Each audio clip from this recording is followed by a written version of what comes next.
Well, first of all, we have to get test results this morning and tomorrow morning. And if there's a continued spread of positive tests throughout the Ravens, then the league will have to evaluate and try and figure out if it's safe for them to assemble and play a game tomorrow night. And if the answer is no, they'll look into postponing it. But there are a number of reasons it might still go on, one of which is the expanded practice squads this year, right? You have 16 men on a practice squad, up from 10 in the last CBA and 12, which is what it was supposed to be under the new CBA.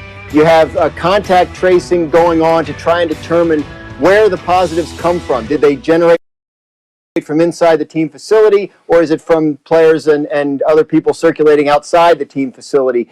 And then there's the possibility that you could keep the Ravens apart today and have them fly to Pittsburgh tomorrow morning on game day because it's a short flight. So there are a number of ways the league can still look at getting this game played if they decide it is in fact safe for the Ravens to be together and play the game tomorrow night. Hey, I'm remembering a scenario where the Patriots flew on game day earlier this year. It was a longer flight than that. We've seen this stuff happen. It's the primetime game on Thanksgiving, which is the NFL's biggest day of the year. If they can play this game, you know they're going to. Meanwhile, let's focus on the team itself. Dominique Foxworth, you're a former Raven. There's been a lot of conversation, a lot of doubt of them on this program this week. What can you tell us about what you're seeing from Baltimore?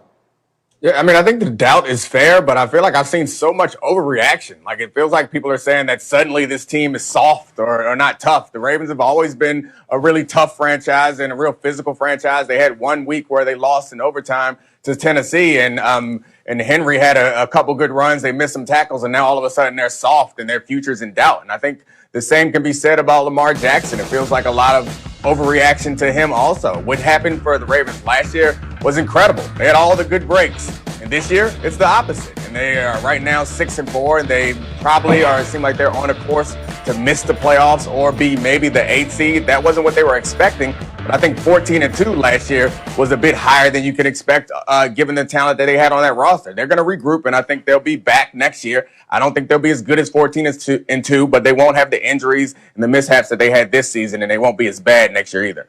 For what it's worth, our Football Power Index had them favored in every single game this season before the season began, and we were talking about whether they might go unbeaten. That was the conversation before the season started. So, RC, you hear Neek sort of downplaying a lot of the criticism that has been on this show and others this week. What do you see? Well, listen, to me, there was a great philosopher born in Buffalo, New York, named Brian McKnight. He had a song, and he said his shattered dreams and broken heart were mending on the shelf. That's where the Baltimore Ravens are going. Because when you think about dreams, when you think about expectations, that's how this team is judged. And I agree with Dominique. If we're just looking at this team in the vacuum of 2020 and they're 6-4 and they're having some struggles because some people are injured, I think we see it a different way. But we have to remember, this team was 14-2. This team was dominant last season. And coming into this season, we expected them to be even better. Like you said, Greeny, we were talking 16-0. So that's the prism we view them through. We view them through the prism of being 5-1 before playing the Pittsburgh Steelers. And now watching them struggle, watching them not be physical, seeing other teams take advantage of things that the Baltimore Ravens usually pride themselves on. And so that is an issue. That's an issue that will make you start to look at your team holistically and say, as we are constructed, as this coaching staff goes, can this team win a championship? Because the Baltimore Ravens, that's their ultimate goal. And when you have Lamar Jackson, who's one of the greatest talents in this league, you have a great coach, you expect the results, and they aren't getting those. And if they lose to the Pittsburgh Steelers, I believe the heat turns up in Baltimore. Yeah, that would put them at 6-5 and very much on the fringe of the playoff chase. Desmond, as you watch them play, do they look like a team to you that needs a significant overhaul, or has this been the product of some injuries and some bad luck? I think it's the latter of the two, some injuries and some bad luck. You look at the offensive line, they've been decimated by injuries. You got guys playing out of position, so that's going to hurt you. And then I believe that you look at Lamar Jackson, he's experiencing that MVP curse, meaning that now, since he reached this height, he's trying to get back up to that height, and he's pressing. He's trying to be what he was a year ago, as opposed to trying to just let the game come to him, take what the defense gives him, and go out there and execute the offense. So at this point, the injuries has really hurt them. And then you're dealing with a quarterback who was an MVP a year ago, who's now still trying to play up to that type of status. So that's where they sit right now. Again, it begins with whether they'll even be able to play tomorrow night or not. We'll keep a close eye on that. And then can they find a way to win a huge game in Pittsburgh? Meanwhile, our next stop is Tampa Bay, where they've got trouble. Buccaneers, Brady, up and down season. Brady has struggled at times with his accuracy and the deep ball. That is something his coach, Bruce Arians, directly and openly addressed yesterday. Listen to this. We've had the guys open, we just missed them, and there are times when coverage dictates you go to that guy. I think we can do a better job utilizing the deep ball in our game plan, more of or less of. So each and every week's so different, but when they're there, we need to hit them. We can't have them going off our fingertips, and we can't overthrow them. Other than the deep ball, I think he's getting confused a few times with coverage. That might be causing some inaccurate balls, but I don't see it at all in practice. We're not missing the deep ball in practice, that's for sure. So it's just a matter on Sundays hitting them. Wow. What the actual heck did he just say? Dan You know what you Graziano, wanted to say, Greeny? I did the best I could. RC, I'm going to give it to you first. Graziano, I'm coming to you, but just, RC, when you heard that, when you first heard those comments, what was your first reaction? That was it. Like my eyes bugged out of my head. I actually had no words because this is new. It's not even just about Bruce Arians and Tom Brady. We just don't hear this about quarterbacks in general. Most times you want to protect your quarterback. So many times I've been in meetings where I would hear Coach Tomlin or hear a coach talk to a quarterback a certain way, and then when you listen to the press conference, you'd be like, you didn't say none of that in the meeting Monday morning. It wasn't none of that. Oh, he got better. He did, but that's kind of what you're used to. And so this is a new thing for us all. I believe this is a new thing for Tom Brady. But it made me think about friendships, right? Like it made me think about homeboys. Like Dom is my homeboy, right? Dom be wrong sometimes.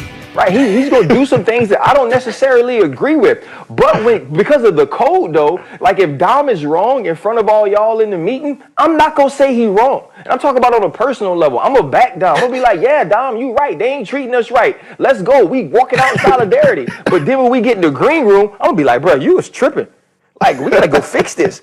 But publicly, we don't usually see these things happen. I think it's a part of the relationship. It's a part of not having that chemistry. Right, they not homies. The 20 years that Tom Brady was the greatest of all time, that wasn't for Bruce Arians. Bruce Arians is talking about the dude he sees now. And that dude isn't playing well. That dude is missing throws. And he doesn't feel the need to protect him. And that's what we see. So Dan Graziano, let me then come to you, because in your notes I saw that as you have made calls around the league, one of the theories that you have heard is a very interesting one to me. Well, yeah, there's a theory that, I mean, look, there's a lot of theories, obviously, because it was supposed to work better than this, but one of them is that, there is real tension, right? I mean, like, Bruce Arians and Tom Brady just met, right? It's almost like, Arians was watching some sort of movie star action hero and then met him in person and said, I thought you'd be bigger. But Brady had the ability to kind of direct how the roster was constructed to a certain extent, right? I mean, Leonard Fournette, LaShawn McCoy, Rob Gronkowski, and most prominently Antonio Brown, a player that Bruce Arians was on record in the offseason as not wanting and saying negative things about. He's on the team because Brady wanted him. So if you're Arians, you're looking and going saying, this is what you wanted. We got you everything you asked for. Why aren't you delivering? Why doesn't it look like it looks in practice? And I think you're seeing some frustration bubble to the surface. So, Nick, as I come to you, I want to put a full screen up. Cindy, let's put the numbers up there. I've been looking at this for the last couple of days. The offense that they are actually running, the Bruce Arians offense that turned Jameis Winston into a turnover machine, has now done something very similar to Tom Brady, who has already thrown more picks this year than he did all of last season. And part of the reason might be that he has thrown more balls, 20 yards or more in the air, than any other quarterback in the National Football League this season. And also more incompletions on those throws than any other quarterback this season. This is a 43-year-old quarterback who has made himself an icon with a three-step drop and getting the ball out quickly. So, Neek, I don't think it makes sense. What do you see as you watch that? Yeah, I mean, it feels like they're not playing against their opponents as much as they're playing against the rest of us. And we all talked about how Tom Brady was too old and that his arm strength was waning. And it feels like they've come into this season looking to prove that we were wrong. And we were wrong. His arm strength looks fine. It just seems like something's happened with his decision making. So that's the curious part to me, is we look back to last season, we saw Tom Brady and we thought that maybe the lack of weapons or the conservative game plan by the Patriots was holding Tom Brady back. Maybe that wasn't the case. Maybe the best way for Tom Brady at 40 plus years old, the best way to run a team around him is play really good defense and ask him to be great every once in a while. 3-4 times a game, be great. You don't want to ask him to be great for an entire game, because sometimes you'll get those games where he's 4 touchdowns, 1 interception. Then a few weeks later, he's playing like an old guy that kind of looks like Tom Brady. So that's it, Nick. And, excuse me, RC, in just a moment. Go ahead, go. Yeah. No, like the big thing to me is, though,